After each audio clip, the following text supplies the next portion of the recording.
All right, everybody, welcome back to the #1 television program in the history of the entire universe. I am Brian Lee Durfee, author of The Forgetting Moon, The Blackest Heart, and The Lonesome Crown. All three books published by Simon & Schuster's Saga Press. Today I'm going to be reviewing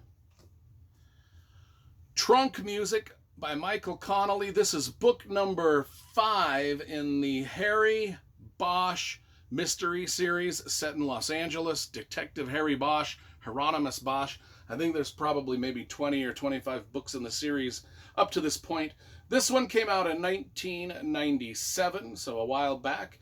And let's do the cover first. You know I love graphic design and cover illustration. This one's pretty cool. I mean, it matches the cover design of the other previous Harry Bosch mystery novels. So it's all right. I mean, it's not special or nothing. I mean, it's just a vague Photoshop thingy with a font over the top of it. I mean, that's all it is. It's really all it is.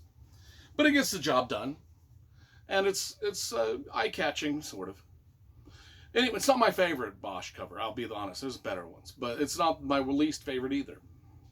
Enough with the cover. Bosch, he's back to being a detective. Harry Bosch, one of my favorite detective series of all time. Michael Connelly, one of my favorite mystery writers of all time.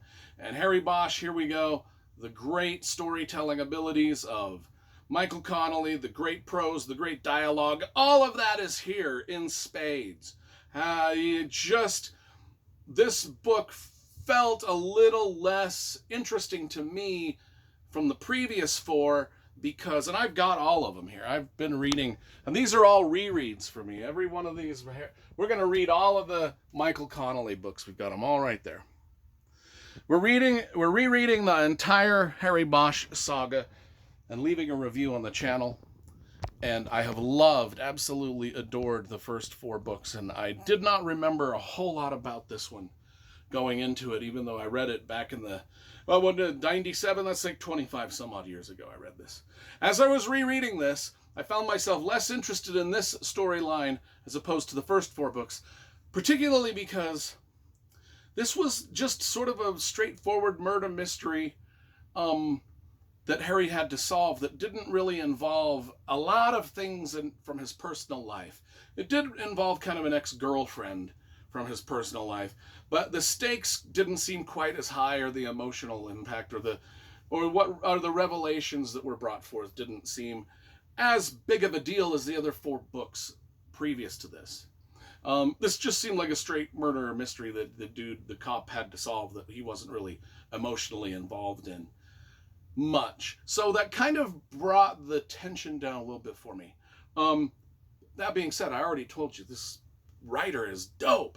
I mean, Michael Connelly is crazy good, and everything was in the dialogue, the descriptions, the police procedurals, all of that stuff was spot on perfection.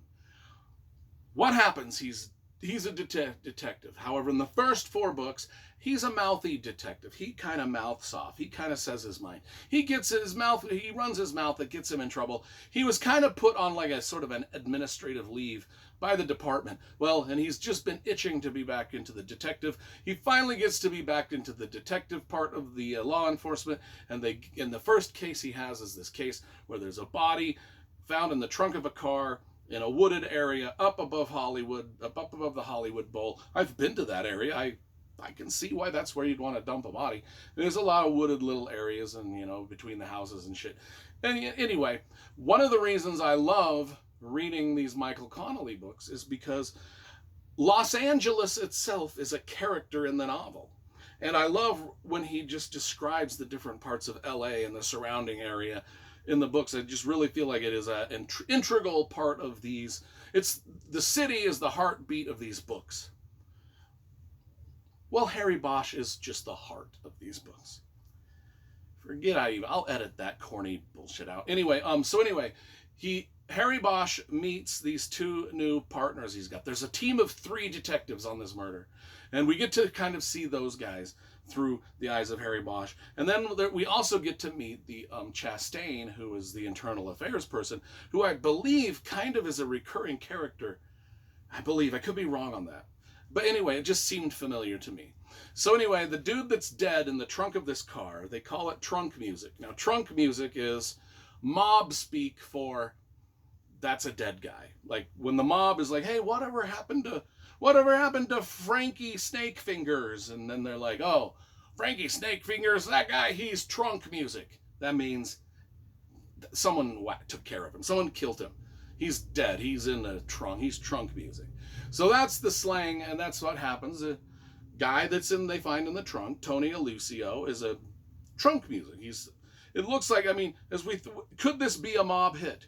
Now, through the course of the investigation, and this is right up front, it's not spoilery, we find out that this guy is a B-movie producer. He made just crappy movies, but he made enough money out of it to live in a pretty exclusive part of L.A. We get to see Harry Bosch interview all the people in his life, and it's just brilliant the way that Michael Connelly writes these interviews and how Harry Bosch is looking around the houses and scoping things out. And of course, we go talk to his wife first. Movie execs, it leads to mobs. Are we going to interview mobsters? Do we go, there's a stripper in Las Vegas that and Harry Bosch, he goes from LA to Vegas. One of the things is, and this happens once in a while in these books, is Harry Bosch, because of the course of the investigation, he ends up leaving LA and going to places like Vegas and other things. I tend to read Harry Bosch novels because of LA as one of the characters. And then when he moves then when he go investigate in Vegas, I'm kind of like, Vegas, I shouldn't pan on Vegas. It's where I was born. So I shouldn't dump all over it, but I would just, hey, stay in LA, man. That's what I'm reading about LA here. We don't need to go to Vegas. But they went to Vegas. I get it. We got to chase the mobsters to Vegas or whatever. Because we don't know who killed this guy. Was it his wife? Was it other movie execs? Was it just a robbery gone bad? Was it the mob? Was it the stripper in Vegas?